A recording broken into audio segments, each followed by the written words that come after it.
Ladies and gentlemen, welcome to Chanel Jasmine, the best novel Chanel for romantic stories. Hai guys, selamat datang di channel Jasmine, channel terbaik untuk menyimak novel-novel romantis. Mohon dukung channel ini dengan subscribe, like dan share video-video yang ada di channel ini. Terima kasih.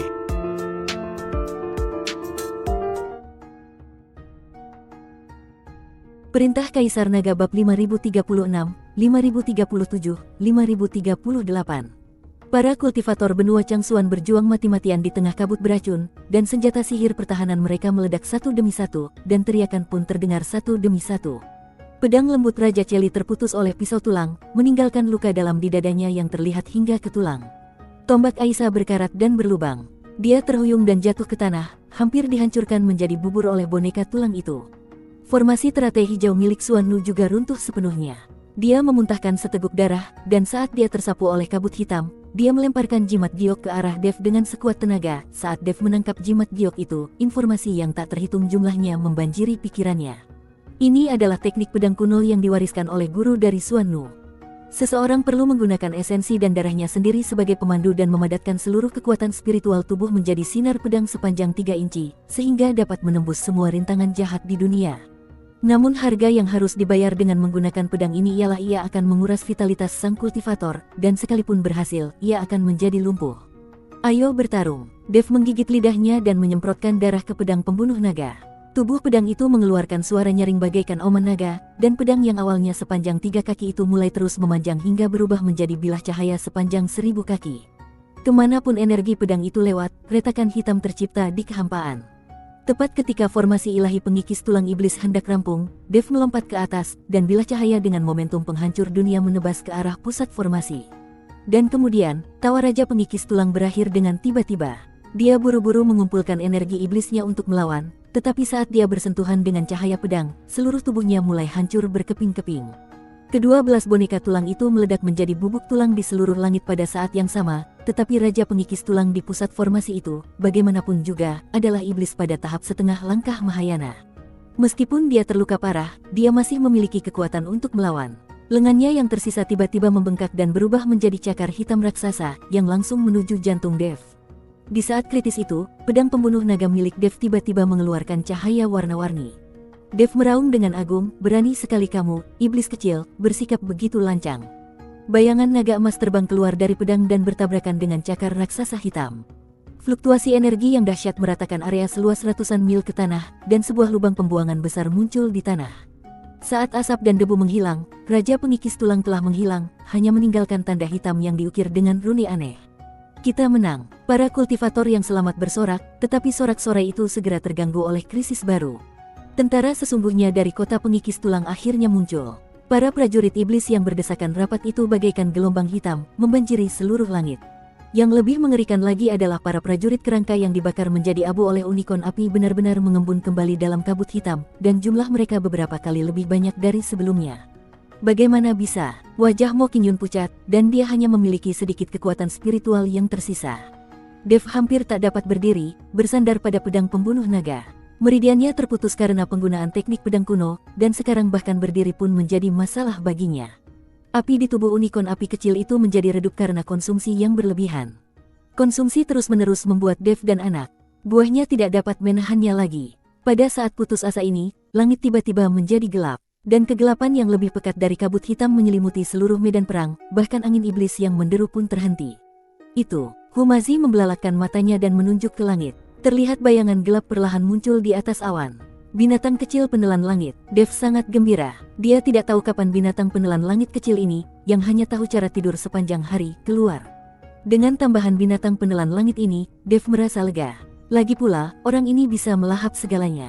Telanlah mereka untukku, lahaplah semua iblis ini, kata Dev pada si binatang kecil penelan langit. Namun siapa sangka bahwa binatang kecil penelan langit itu hanya menatap Dev dan tidak melakukan gerakan apapun. Wah, binatang penelan langit ini tungganganku, bukan tungganganmu. Kalau kamu yang memerintahkan, apakah dia akan menurut? Dan kamu harus menghormatinya. Dia bukan anjingmu yang bisa kamu perintah seenaknya. Suara Raja Iblis Awan Merah terdengar di benak Dev, mengungkapkan ketidakpuasannya terhadap Dev. Dev tertegun, lalu dengan cepat mengubah ekspresinya. Ia berkata kepada binatang kecil penelan langit itu sambil tersenyum, "Saudara binatang penelan langit, tolong bantu aku menelan semua iblis ini." Tanpa diduga, setelah mendengar perkataan Dev, binatang kecil penelan langit itu benar-benar membuka mulutnya yang besar yang mampu menelan gunung, dan menghisap para prajurit kerangka di langit. Wusyah! Kekuatan hisap yang mengerikan membentuk pusaran angin hitam, dan puluhan ribu prajurit kerangka tertarik ke dalamnya. Tanpa sempat berjuang sedikit pun, ia tertelan ke dalam jurang tak berdasar. Yang lebih mengejutkan lagi adalah kutukan abadi pada para prajurit kerangka itu telah terhapus sepenuhnya di dalam perut binatang penelan langit dan tidak akan pernah bisa terbentuk kembali. Dengan penambahan unicorn api dan binatang penelan langit, situasi pertempuran langsung terbalik. Unicorn api kecil merasa sangat bersemangat, api di tubuhnya menjadi lebih kuat lagi, dan dia membentuk kerja sama diam-diam dengan binatang kecil penelan langit. Unicorn api bertugas membakar para prajurit iblis di tanah, sedangkan binatang penelan langit bertugas melahap pasukan kerangka di udara. Saatnya melawan. Dev menahan rasa sakit yang hebat dan mengangkat pedang pembunuh naga. "Ikuti aku dan bunuh mereka. Ayo, bunuh." Mengikuti raungan Dev, para kultivator benua Changsuan menyalakan kembali semangat juang mereka. Mereka membentuk formasi pertempuran baru dan bertempur mati-matian melawan para prajurit iblis. Di langit, energi pedang dan energi iblis saling bertautan, dan cahaya senjata ajaib menari bersama hujan darah. Dev bergerak cepat di antara kerumunan, dan masing-masing pedangnya dapat merenggut nyawa beberapa prajurit iblis. Pakaiannya telah lama berlumuran darah, tetapi tatapan matanya semakin tajam, seakan-akan dia adalah dewa perang yang kembali dari neraka. Pertempuran brutal ini berlangsung selama 3 hari 3 malam. Ketika prajurit iblis terakhir tumbang, matahari pagi akhirnya menerobos awan gelap dan memancarkan cahaya keemasannya ke daratan yang hancur. Benua Changsuan diselamatkan sekali lagi. Suan Lu sangat berterima kasih kepada Dev. Jika bukan karena Dev, benua Changsuan pasti sudah hancur sejak lama. Bahkan benua Changsuan sudah akan hancur ketika Aula ke-8 menyerang. "Rekan Taoist Chen, terima kasih banyak. Sayang sekali kami tidak memiliki sumber daya untuk ditawarkan di benua Changsuan." Suan Lu berkata dengan malu ketika dia melihat penampilan Dev yang lemah. "Itu hanya hal yang mudah. Tubuhku akan baik-baik saja setelah beberapa hari istirahat." Dev tersenyum sedikit. Dengan menara penekan iblis, Dev hanya perlu memasuki menara untuk berlatih, dan meskipun hanya membutuhkan waktu beberapa jam, ia akan dapat pulih dengan cepat. Setelah menyelesaikan semuanya, Dev membawa Humazi ke menara penekan iblis. Kali ini, Humazi juga banyak mengonsumsi energi. Setelah menghabiskan sehari di menara penekan iblis, mereka berdua menjadi penuh energi dan pulih seperti sebelumnya. Ketika Suan Lu melihat Dev yang kembali bugar, dia juga terkejut. Namun, Mo Qingyun tidak terkejut. Dia pernah berada di menara penekan iblis milik Dev sebelumnya dan tahu betapa kuatnya menara itu. "Rekan Taoist Chen, kamu pulih seperti sebelumnya hanya dalam 1 hari. Sungguh menakjubkan." Mata Suan Lu penuh dengan ketidakpercayaan. Dev hanya tersenyum tipis, lalu bertanya, "Suan Lu, bolehkah aku bertanya, bagaimana pulau terapung benua Changsuan bisa melayang dari atas?" Suan Lu menggelengkan kepalanya, "Aku juga tidak tahu. Ketika aku mengambil alih benua Changsuan, pulau terapung itu sudah ada. Pulau itu tampaknya sudah ada selama bertahun-tahun, tetapi tidak ada yang ingat sudah berapa tahun. Apakah kamu menyukai lingkungan pulau terapung, rekan Taoist Chen? Kamu dapat tinggal di pulau terapung selama yang kamu mau. Kamu adalah dermawan benua Changsuan kami. Bahkan jika kamu tinggal di pulau ini selamanya, tidak akan ada yang merasa tidak puas." Tidak. Aku hanya penasaran. Aku tidak ingin tinggal di sini." Dev melambaikan tangannya berulang kali. Dev hanya ingin menjelajahi pulau terapung. Jika pulau terapung ini benar-benar reruntuhan kuno, dia akan menghasilkan banyak uang. Namun, tampaknya benua Changsuan tidak mengetahui bahwa pulau terapung ini adalah sebuah relik reruntuhan kuno. Sekarang Dev hanya menebak. Karena Raja Iblis Awan Merah mengatakan itu adalah relik, maka itu harus dijelajahi terlebih dahulu.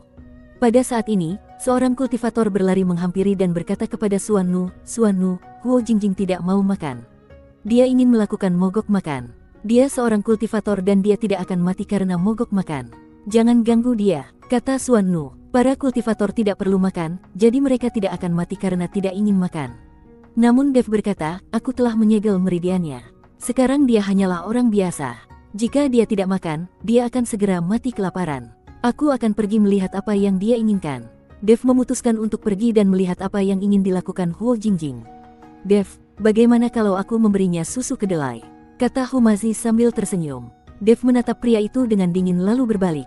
Huo Jingjing adalah putri Huo Zhao, dan Dev ingin menggunakan Huo Jingjing untuk mengancam Huo Zhao agar tidak main-main. Ketika Dev memiliki kekuatan yang cukup untuk menghancurkan Aula ke-8 dengan lambaian tangannya, Huo Jingjing tidak akan berguna. Setelah tiba di ruang bawah tanah dan melewati lapisan formasi, Dev akhirnya melihat Huo Jingjing. Huo Jingjing masih mengenakan celana ketat yang sama, tetapi rambutnya acak-acakan dan dia tampak jauh lebih kuyuh. Melihat Dev datang, mata Huo Jingjing dipenuhi kemarahan. Jika Dev tidak menangkapnya dan menyegel meridiannya, dia tidak akan berada dalam kondisi menyedihkan seperti ini. Kamu bisa membiarkanku pergi atau membunuhku, tapi aku tetap menyarankanmu untuk membunuhku, karena begitu aku pergi, aku akan membunuhmu dengan cara apapun.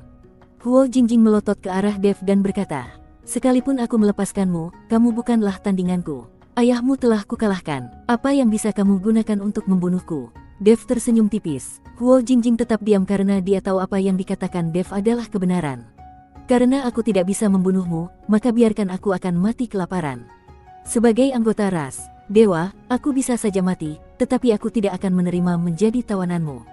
Wajah Huo Jingjing penuh dengan tekad. Kalian para dewa suka menipu diri sendiri. Kalian sebenarnya hanyalah manusia, tetapi kalian pikir kalian mulia dan berpura-pura menjadi dewa. Tidakkah kamu pikir ini konyol? Mata Dev penuh dengan penghinaan terhadap para dewa.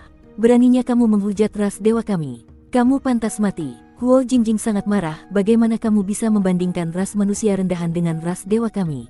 Kami 1000 kali, 10.000 kali lebih mulia daripada ras manusia. Bah, para dewa 10.000 kali lebih mulia daripada manusia. Bagaimana bisa kamu bersikap tidak tahu malu seperti itu? Jika seorang manusia memiliki anak dengan seorang wanita dari ras dewamu, apakah anak itu akan menjadi mulia? Dev berkata sambil meludah. Bagaimana mungkin seorang wanita dari ras dewa kita bisa punya anak dengan pria rendahan dari ras manusia? Bermimpilah. Huo Jingjing mendengus dingin. Baiklah, kalau begitu hari ini aku akan membiarkanmu merasakan kekuatan seorang pria hina. Setelah Dev mengatakan ini, dia menerkamnya. Apa yang akan kamu lakukan? Lepaskan aku, dasar bajingan, dasar binatang. Huo Jingjing ketakutan dan berjuang mati-matian. Tetapi bagaimana dia bisa menahan kegilaan Dev? Dengan cara ini, Huo Jingjing tersiksa seharian penuh dan semalam, dan dia hampir hancur berantakan. Dev berdiri, menatap Huo Jingjing yang tidak bergerak, dan berkata sambil tersenyum dingin, apakah kamu masih sombong? Kamu masih saja melolong seperti itu. Apa bedanya kamu dengan wanita hina? Huo Jingjing tidak berkata apa-apa, seluruh tubuhnya linglung. Keluar dari ruang bawah tanah, Dev bertemu Humazi yang menunggunya. Master Hu, apa yang kamu lakukan di sini? Dev bertanya dengan rasa ingin tahu. Dev, kamu jahat sekali. Aku sudah berdiri di sini seharian penuh, mendengarkan wanita itu berteriak seharian penuh. Dasar bocah, kamu bahkan tidak memanggilku untuk melakukan kebaikan seperti itu. Aku sangat marah. Humazi berpura-pura marah dan berkata, Master Hu, kamu sudah punya 2 wanita. Di usiamu, kamu seharusnya tidak menggigit lebih dari yang bisa kamu kunyah. Dev menepuk bahu Humazi. Karena kamu masih muda, kamu tidak akan bisa bertarung sekuat tenaga. Tapi karena kamu jago bela diri, bisakah kamu mengajariku beberapa gerakan? Humazi terkekeh dan berkata, nanti saja saat aku punya waktu. Aku punya hal lain yang harus kulakukan. Setelah Dev selesai berbicara, dia berbalik dan pergi. Bersambung.